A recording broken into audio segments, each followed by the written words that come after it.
El siguiente tema se llama osteomielitis en niños, bueno, yo le agregué artritis séptica o artritis piógena. Y aquí espero que sí me hagan preguntas, porque al final yo les voy a hacer preguntas, ¿sí? Este es un mural que está en el instituto, los que conozcan el instituto lo podrán ver. Siempre me regañan porque no podemos tomar fotos del mural, pero no me importa. Por definición, ¿qué es la osteomielitis? La osteomielitis es un proceso inflamatorio del hueso causado por un organismo infectante, el cual puede permanecer localizado o diseminarse por la médula, la corteza, periósteo, tejidos blandos circulantes. ¿Ya lo copiaron? Y quizás le podemos agregar algo que habitualmente genera destrucción ósea, cambios articulares y que se puede asociar con artritis séptica.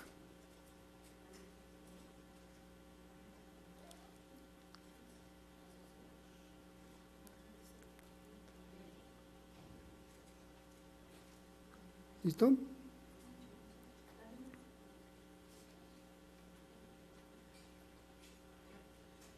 Dale.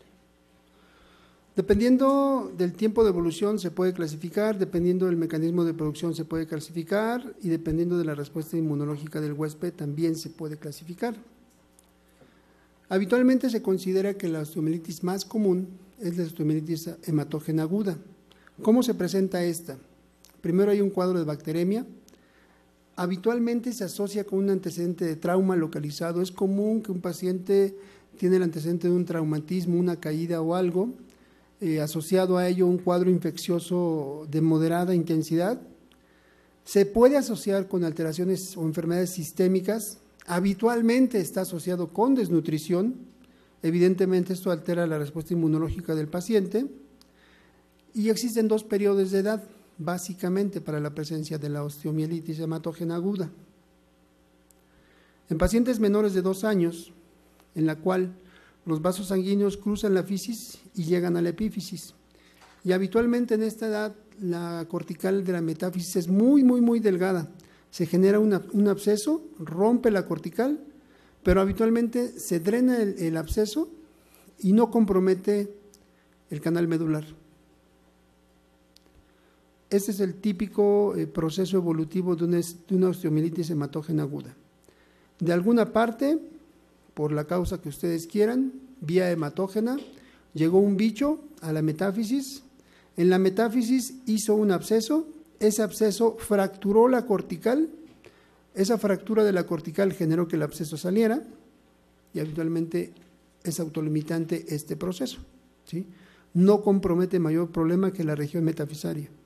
En algunas ocasiones puede generar lesiones a nivel de la fisis, lesiones que atraviesan la fisis, pueden atravesar y dañar la epífisis y dejarnos secuelas tan graves como eso, ¿sí? Aquí ya estamos ante el caso de una osteoartritis séptica, ¿sí? Un problema que empezó en la metáfisis distal del fémur, dañó la fisis es una barrera que protege de muchas cosas las articulaciones. Cuando esa barrera se vence, se daña la epífisis y se dañó la epífisis, se lo llevó patas de catre, porque se daña toda la articulación. O bien la osteomielitis crónica. La osteomielitis crónica habitualmente se presenta en pacientes mayores de 2 años. En estos pacientes mayores de 2 años, la cortical tiene un mayor grosor. El absceso no drena de la metáfisis, el absceso se va escurriendo, digámoslo así, a través del canal medular. Esto genera una isquemia endóstica, despegamiento superióstico, secuestros y la osteomielitis crónica. Existen dos grandes problemas o dos grandes dificultades en relación a la osteomielitis. Por un lado, el diagnóstico y por otro lado el tratamiento. ¿Por qué el diagnóstico? Dice una máxima en la vida que los ojos no ven lo que la mente no sabe, ¿sí? Si nosotros no sospechamos de que nuestro paciente puede tener osteomielitis, se nos va a pasar y ya vamos a llegar con cuadros graves. Si ustedes se dan cuenta en esa imagen radiográfica, se observan zonas radiolúcidas a nivel de la metáfisis medial de la tibia distal. Aparentemente no hay compromiso de la fisis, aparentemente no hay compromiso de la epífisis. ¿Por qué genera una dificultad terapéutica? A lo mejor, no quiero equivocarme, no quiero decir nada, pero el problema que tenemos los médicos quirúrgicos con relación a los médicos clínicos es que ellos dicen que nosotros todo lo queremos operar y nosotros decimos que ellos se tardan en mandarnos lo que tenemos que operar. Entonces, ese es el eterno problema, ¿no? ¿Sí? Tenemos conflicto con los reumatólogos, tenemos conflicto con los infectólogos, tenemos conflicto con los rehabilitólogos, creo que lo que estamos mal somos los ortopedistas, ¿no? Pero ¿qué es lo que nosotros encontramos en esta dificultad diagnóstica? ¿Es un niño séptico? No, habitualmente no es un niño séptico, es un niño que tuvo un cuadro infeccioso y después tuvo un dolor localizado. ¿Es un niño que puede presentar claudicación? Pues sí, pero hay muchas enfermedades que pueden presentar claudicación. ¿Es un niño que presenta cambios óseos? Pues sí, pero también los tumores presentan cambios óseos. Ese es el aspecto de un quiste óseo neurismático. Ya el doctor Delgado el viernes se los mostrará con más detalle, pero pues vean la imagen bulosa, completamente destructiva. Cualquiera me podría decir, ¿eso es una osteomielitis? Y yo les tendría que decir, pues puede ser que sí, ¿sí? También tenemos problemas inflamatorios articulares, artritis reumatoide, problemas que no necesariamente son una osteomielitis. Entonces, es difícil el diagnóstico. Cuando no tenemos experiencia en él, no es tan sencillo hacer un diagnóstico de osteomielitis. Ahora, ¿existen criterios de diagnóstico? Sí. Habitualmente el criterio de diagnóstico es la presencia del bicho en la muestra, ¿no? Pero ¿qué creen? Que puede estar el bicho ausente y de todas formas tiene osteomielitis o tiene artritis séptica. Entonces, volvemos con los problemas diagnósticos.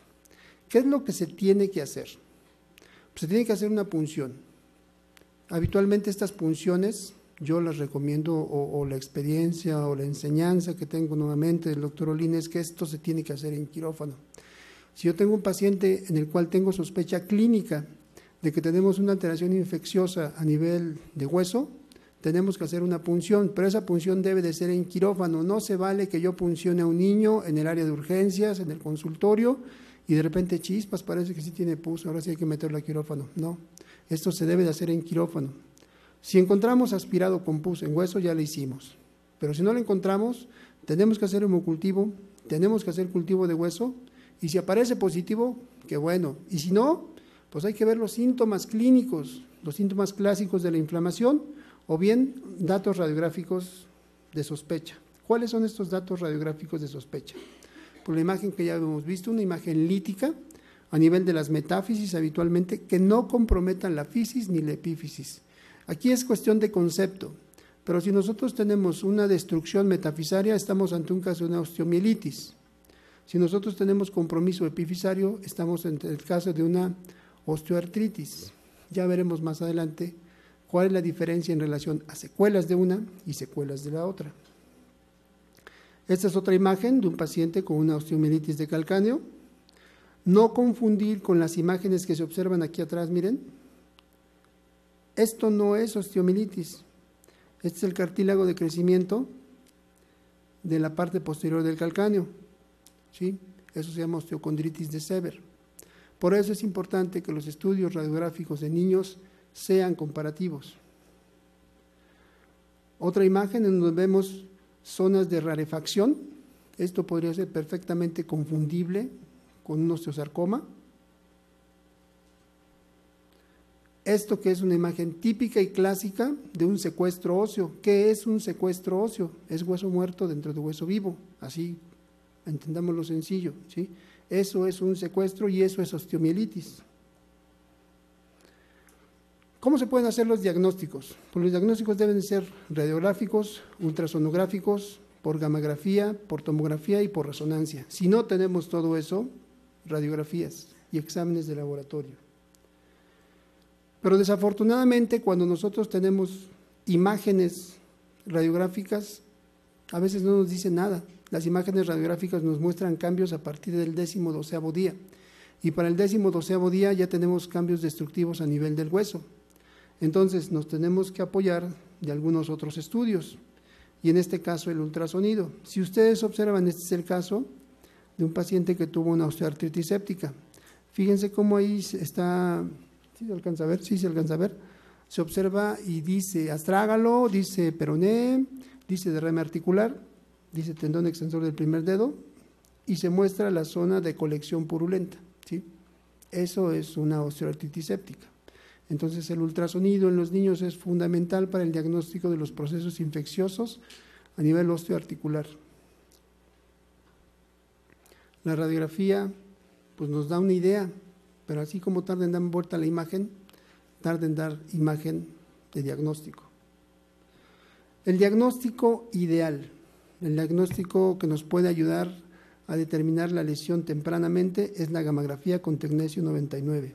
Es muy útil dentro de las primeras 24 a 48 horas antes de que aparezcan datos radiográficos de lesión. Entonces, si tenemos lo ideal o si queremos aprender lo que sería ideal, lo primero es una radiografía. Bueno, datos clínicos, radiografía. Y si tenemos sospecha, una gammagrafía. Y si tenemos datos positivos, como lo ven ahí en el tobillo del lado derecho, pues estamos ante un problema séptico. Entonces, el camino ideal, ¿cuál es? Imágenes radiográficas, imágenes ultrasonográficas y gammagrafía. ¿Sí? Esa sería la ruta ideal desde el punto de vista de imagen para establecer el diagnóstico de una osteomielitis. ¿Alguien me puede decir si se ve algo en esas imágenes? Estamos hablando de osteomielitis. ¿Ven algo? Volvemos a lo mismo, los ojos no ven lo que la mente no sabe. Imagínense que tienen que encontrar algo. ¿Qué tendrían que encontrar en una osteomielitis?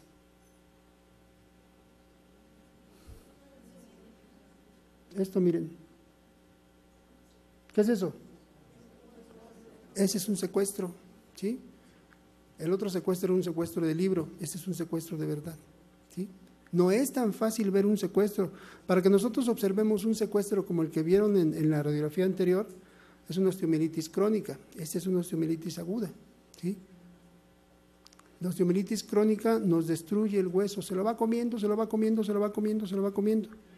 Otra imagen importante que ustedes no deben de perder de vista, en radiología, y a lo mejor en este curso les dan radiología, ¿cómo se estudia una imagen radiográfica? ¿Cómo se estudia un estudio? De afuera hacia adentro. ¿Qué ven aquí? De afuera hacia adentro en la de abajo. Aire. ¿Sí? Esto es aire. Entonces, es muy importante que ustedes, cuando tengan imágenes, traten de explotarlas a todo lo que den. Miren aquí más, hay más aire. Y aquí se sigue viendo el secuestro, ¿no? Este es el caso de otra osteomielitis a nivel del fémur distal, con un secuestro y con aire. El diagnóstico diferencial es muy difícil.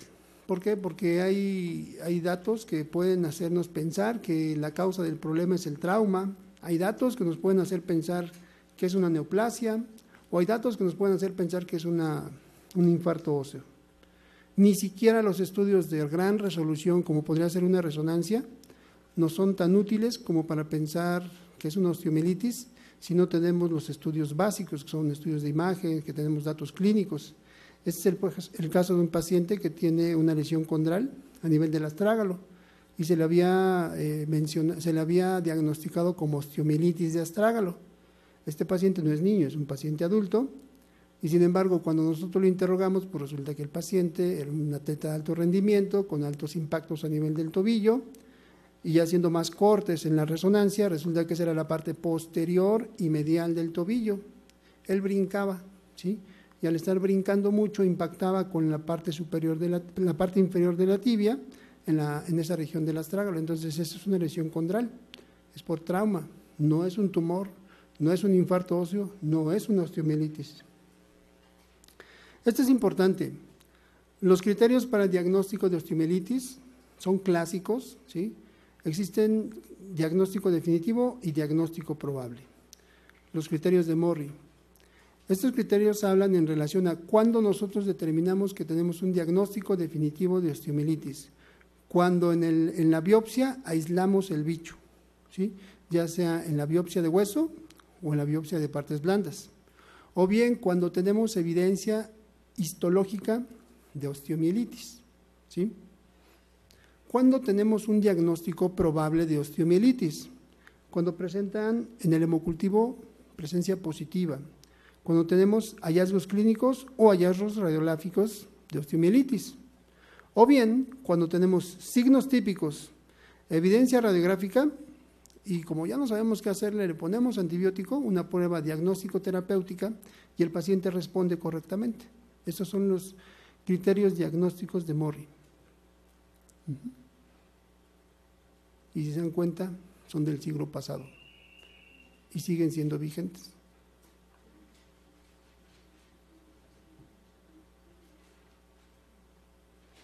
¿Dudas hasta aquí? ¿No?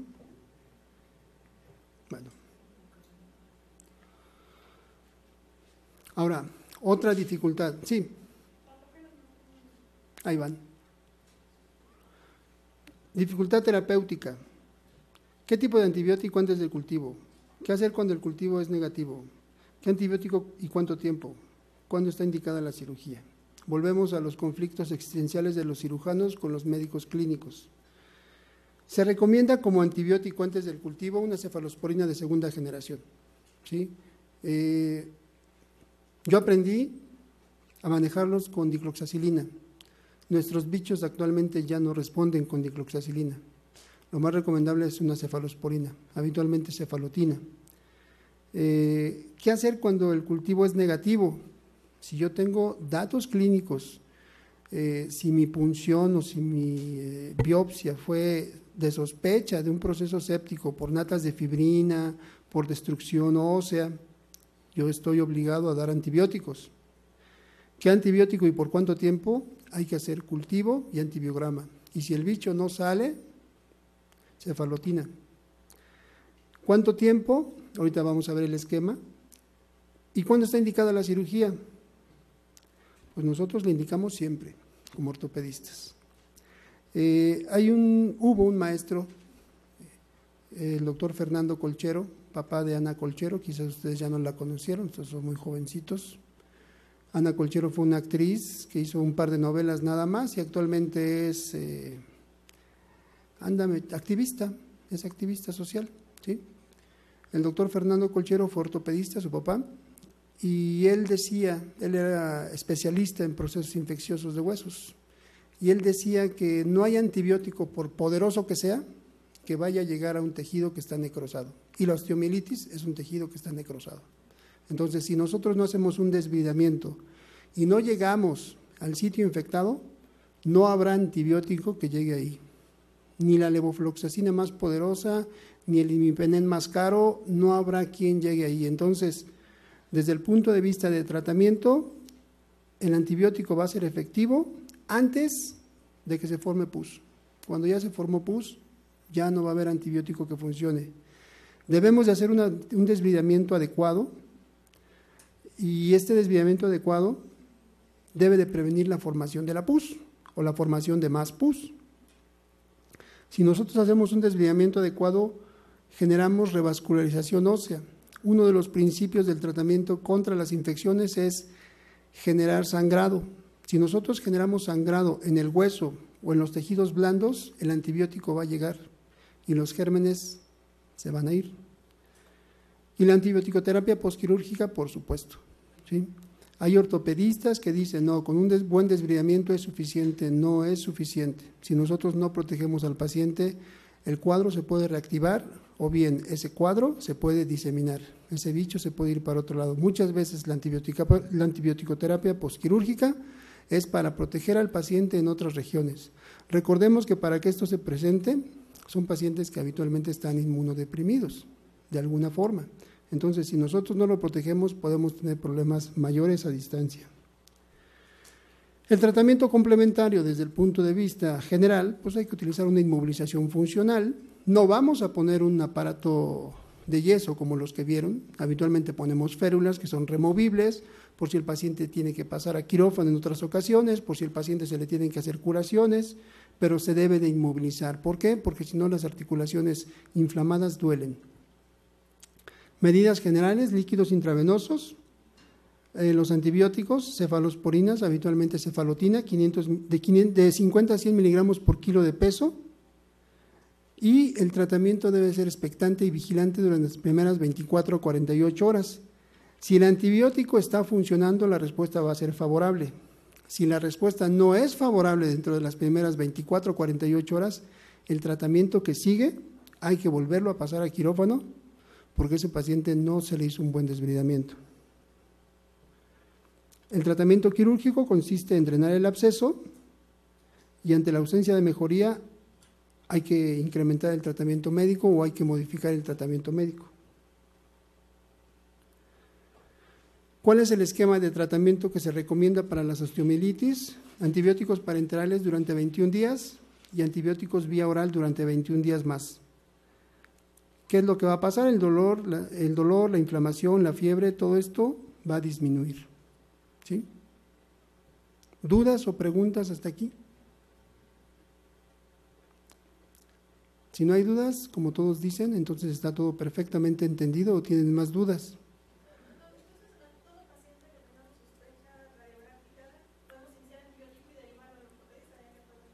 Sí, sí.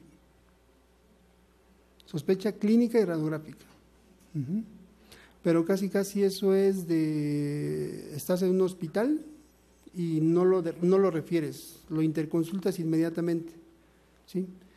El peor problema con nuestros pacientes es que no tienen cultura, no tenemos cultura para la salud. ¿Sí? Si nosotros le damos un tratamiento antibiótico a un paciente y le dices, tiene que ir a ver al ortopedista, y el paciente empieza a tomar su medicamento, le vas a mandar antibiótico, le vas a mandar analgésico, le vas a mandar antipirético y antiinflamatorio. ¿Y el paciente cómo se va a sentir? Bien. Entonces vas a enmascarar un cuadro y se va a retrasar el tratamiento.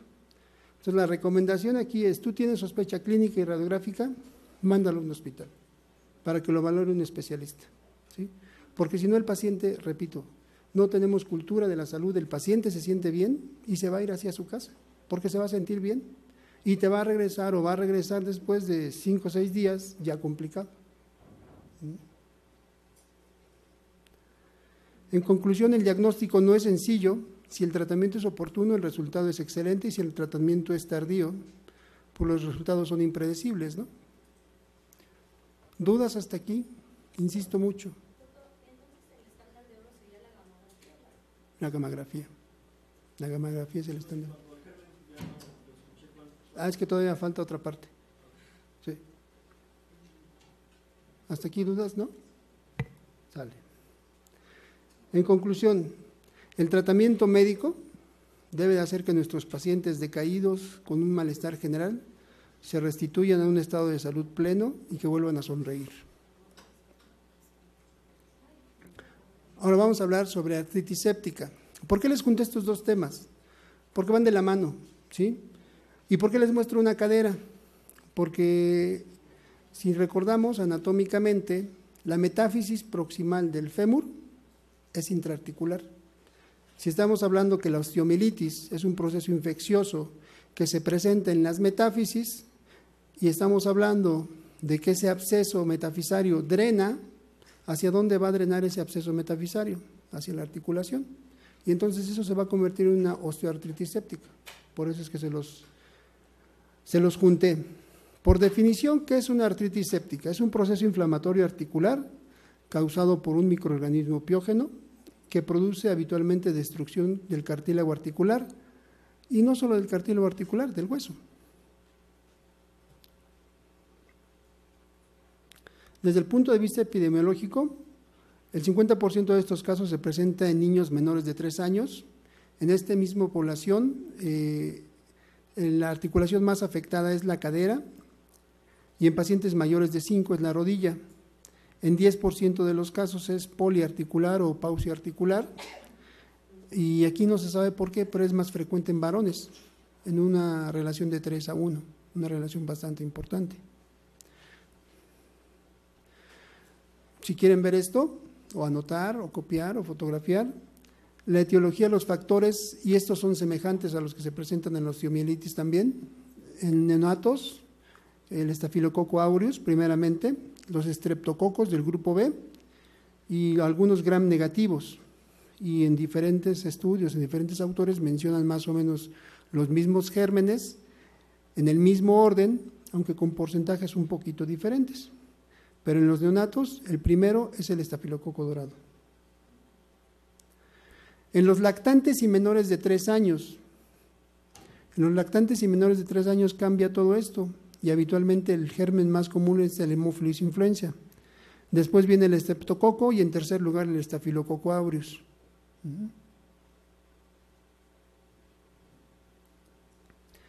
Mayores de 3 años y pacientes adultos, vuelve a ser el estafilococo dorado el más presente, los estreptococos, y en cuarto lugar está el Haemophilus influenza.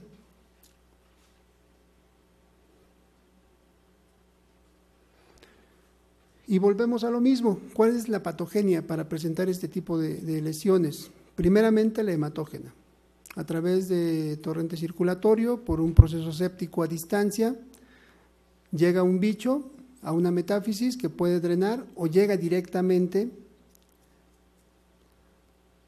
a la articulación, ¿sí? Vía hematógena. Otro puede ser por extensión, ¿sí? Y otro por inoculación directa. Inoculación directa sería aquel caso en el cual un niño está jugando, está corriendo, se tropieza y se pica con algo en la articulación y eso le genera un proceso séptico dentro de la articulación. ¿Cuál es el cuadro clínico de un paciente con artritis séptica? A diferencia de un paciente con osteomielitis, que es un proceso un poquito más crónico, un poquito más insidioso, un poquito menos agresivo, el paciente con artritis séptica es un paciente que tiene un cuadro infeccioso agudo o puede tener el antecedente de un cuadro infeccioso dentro de las anteriores 3 semanas al cuadro séptico articular. Pero el síntoma a nivel de la articulación es agudo. Es decir, yo tengo un niño que hace 3 semanas se enfermó de la garganta, aparentemente le dieron tratamiento, pero nunca fue un tratamiento completo, o a lo mejor el niño tiene algún grado de desnutrición, algún grado de inmunodeficiencia, y de repente empezó con un dolor súbito en el transcurso de esas 3 semanas, un dolor en la rodilla, un dolor en la cadera, muy aprensivo, con mucho dolor, dejó de comer y empezó a tener fiebre. Habitualmente la marcha de estos niños es claudicante o de plano no caminan por el dolor tan importante. Y ya dirigido a la articulación, pues se observa aumento de volumen, hay dolor, hay eritema, hay hipertermia y hay limitación del movimiento. Son niños que no toleran que ustedes les muevan la articulación, ¿sí?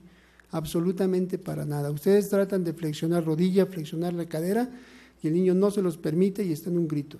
Es un dolor intenso. Los diagnósticos diferenciales, esto es bien importante, lo que preguntaba la doctora. Le mandamos antibiótico al paciente y lo mandamos con el ortopedista. Uno de los diagnósticos diferenciales más importantes de las artritis sépticas es la sinovitis transitoria o la sinovitis reactiva, habitualmente de la cadera. Tenemos un paciente que dentro de las 3 semanas previas a su inicio de sintomatología tuvo un cuadro infeccioso, recibió tratamiento y de repente empieza con dolor en una articulación, pero es un dolor moderado a leve.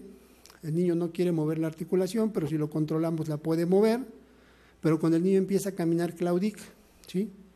Eso habitualmente, si el niño no ha tenido fiebre, si en exámenes de laboratorio sale normal, tiene una sinovitis transitoria. El tratamiento de la sinovitis transitoria son antiinflamatorios, analgésicos, y en cuestión de 7 a 10 días tiene que estar revertido el cuadro. Si nosotros a un paciente con artritis séptica o con sinovitis reactiva o transitoria le indicamos antibiótico, podemos enmascarar un cuadro. De ahí que es muy importante no mandar antibiótico de primera intención. Primero son analgésicos, antiinflamatorios, antipiréticos. Y el cuadro debe de ceder. Si no cede y el niño empieza con fiebre, eso es una artritis séptica. Y eso requiere tratamiento quirúrgico urgente. Otro diagnóstico diferencial es la enfermedad de Pertes, los cuadros reumatológicos o la púrpura de Henoch-Schönlein. ¿Qué es lo que nosotros vamos a encontrar desde el punto de vista de laboratorio y gabinete? Pues vamos a encontrar una biometría hemática con leucocitosis importantísima, por arriba de 50,000. Vamos a encontrar velocidades de cementación globular y proteína C reactiva muy elevadas. Y como lo hemos comentado, las radiografías de manera inicial tienen muy poca utilidad. Cuando las radiografías ya nos muestran algo, es porque ya tenemos cambios destructivos a nivel de la articulación.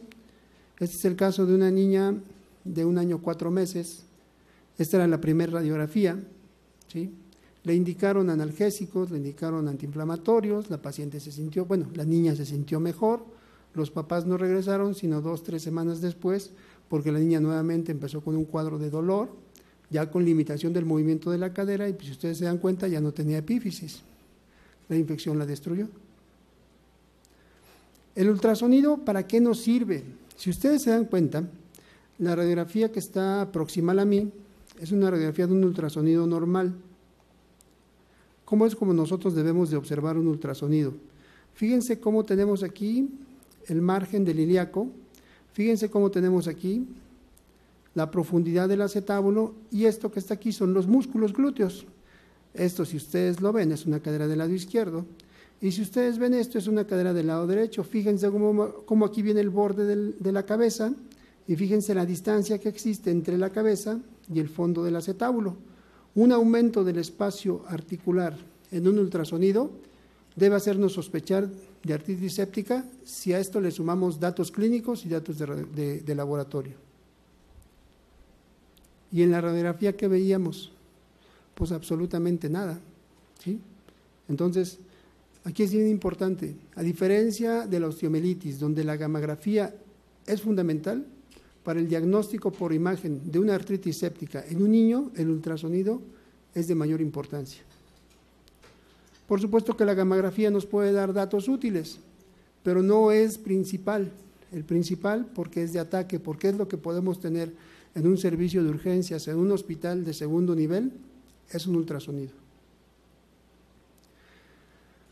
¿Cómo podemos hacer el diagnóstico? Bueno, pues si tenemos el cuadro clínico del antecedente de un paciente con un proceso infeccioso dentro de las 3 semanas previas al cuadro clínico, si tenemos exámenes de laboratorio y gabinete con sospecha de proceso infeccioso articular, si tenemos un ultrasonido con sospecha y si a lo mejor hasta gammagrafía tenemos, lo que tenemos que hacer es una punción articular. Repito, la punción articular debe de ser en quirófano. ¿Qué es lo que vamos a encontrar en el líquido sinovial? ¿O qué es lo que los libros dicen que debemos de encontrar en el líquido sinovial? Un líquido sinovial turbio, con leucocitosis por arriba de 50,000, con disminución de la glucosa y con incremento de proteínas. Sin embargo, en procesos osteoarticulares sépticos no agudos, con más de una semana de evolución, lo que vamos a encontrar son natas de fibrina, destrucción osteoarticular, ¿sí? Y un líquido sinovial espeso o prácticamente nulo. El hecho de no encontrar un líquido sinovial de estas características no nos descarta el proceso infeccioso de una articulación, ¿sí? Esto es lo que debemos encontrar idealmente, o esto es lo que encontraríamos en un momento preciso de diagnóstico, pero en un momento tardío ya no. Esto a lo mejor se los van a preguntar en el examen, pero en la clínica y en el día a día lamentablemente no lo encontramos así. ¿Qué tenemos que hacer cuando tenemos todo eso? Pues una artrotomía evacuadora. Entramos a la articulación, la abrimos, la lavamos, hay quien irriga con solución salina y antibiótico, hay quien irriga con solución salina e isodine, o hay quien solamente irrigamos y desbridamos. ¿Qué hacemos durante la artrotomía evacuadora? Tomar gramicultivo, drenamos la articulación, irrigamos con antibióticos, y lo que les menciono al final es que muchos dicen que el desbridamiento es controvertido. Hay quien dice que sí se tiene que hacer, hay quien dice que nada más se hace la punción y se drena lo que se encuentre, y hay quien dice que no. Nosotros consideramos que el desbridamiento es fundamental y necesario. Si nosotros no desbridamos una articulación infectada, el bicho se va a quedar ahí, la fibrina se va a quedar ahí, la presión intraarticular se va a quedar ahí, y eso nos va a incrementar el riesgo de necrosis de una articulación. Es fundamental e indispensable el hacer un desbridamiento. Y el tratamiento básicamente se dirige en 3 A's: antibióticos, analgésicos y antipiréticos. Lo mismo que en la osteomielitis. El tratamiento empírico inicial debe ser a base de una cefalosporina, habitualmente cefalotina de 50 a 100 miligramos por kilo, inmovilizar la articulación en una posición funcional. Cada articulación tiene diferentes posiciones funcionales, hay que inmovilizar cada articulación en una inmovilización funcional. Antibióticos parenterales por 3 semanas, orales por 3 semanas, y todo tiene que mejorar. ¿Sí? En relación al pronóstico, la artritis séptica, cuando se diagnostica tempranamente, es curable y su recurrencia es rara. Yo siempre asusto a mis pacientes y les digo, ¿sabe qué? Cuando su niño tenga fiebre, inmediatamente me lo trae o inmediatamente va a ver a su pediatra. ¿Por qué? Porque si nosotros tenemos un niño que tiene algún grado de inmunosupresión y tenemos un antecedente, si ustedes recuerdan lo que platicamos en relación a las fracturas de la estructura del hueso en los niños, la estructura del hueso en los niños es un queso gruyère. Ustedes embárrenle en la parte superior de un queso gruyère mermelada y díganme hasta dónde se va a ir la mermelada. Se va a ir por todos lados. Lo mismo sucede con un proceso séptico en un niño. Si una infección está en una parte del hueso en un niño, tiene el riesgo de diseminarse por cualquier otra parte. Platicando con un amigo mío que es cirujano plástico, me decía, es que ustedes tienen un problemón, porque a mí si se me infecta el pellejo se lo quito y le roto de otro lado. Si a ti si te infecta el hueso, a ver de dónde sacas más hueso sano, y eso es muy cierto. Entonces, la recurrencia es muy rara, pero siempre es muy importante nosotros concientizar a la familia de que no podemos dejar a esos niños a la deriva. En cuanto un niño con un antecedente séptico osteoarticular presenta un cuadro infeccioso de cualquier parte, tiene que ir a recibir tratamiento médico. ¿Por qué? Porque las secuelas son severas. Esa imagen que ustedes ven ahí es el caso de un niño con una secuela de artritis séptica donde se destruyó completamente la cabeza y se destruyó completamente el cuello. ¿Qué puede pasar? Pues puede haber pérdida del cartílago articular, puede haber una luxación patológica o puede haber cambios en la cabeza femoral que trastornen la biomecánica de la articulación de la cadera. Y estamos hablando nada más de la cadera. Y bueno, puede pasar todo eso, ¿sí? Pacientes con cambios, pacientes con destrucciones que terminan en artrodesis, que por supuesto no son lo más recomendable para un paciente. En conclusión, el diagnóstico temprano nos puede dar beneficio importante. El tratamiento oportuno es la única urgencia ortopédica que existe. Un proceso infeccioso osteoarticular es la única urgencia ortopédica que existe. Las fracturas son una urgencia traumatológica. Los procesos infecciosos son una urgencia ortopédica. Y mientras más rápido los tratemos, pues vamos a evitar más secuelas graves. ¿Dudas? Sí.